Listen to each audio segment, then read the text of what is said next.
வணக்கம். நம்ம வீட்டில் மத்தியானத்துக்கு ஒரு ஹெல்த்தியான முருங்கை சாறு, எண்ணெய் ஊற்றி கடுகு போட்டு அதில் வெங்காயம், பூண்டு, பச்சை மிளகாய் போட்டு நல்லா வதக்கின உடனே அதோட கொஞ்சம் உப்பு, ஒரு கைப்பிடி அளவு முருங்கைக்கீரையை க்ளீன் பண்ண முருங்கைக்கீரை, தக்காளி, மஞ்சத்தூள் இதை போட்டு நல்லா வதக்கிடணும். வதக்கி இதில் முக்கியமானது அரிசி கழுவுன தண்ணி.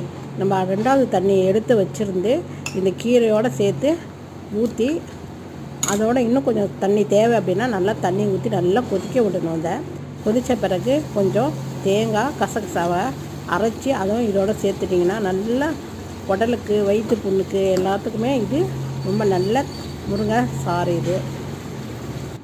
இதுக்கு சைடிஷ் அப்படின்னு பார்த்து எடுத்துக்கிட்டிங்கன்னா மீன் வறுவல், முட்டை வறுவல் இதெல்லாம் செய்யலாம். கடைசியாக இறக்கி வச்சுட்டு ஒரு சிட்டிகை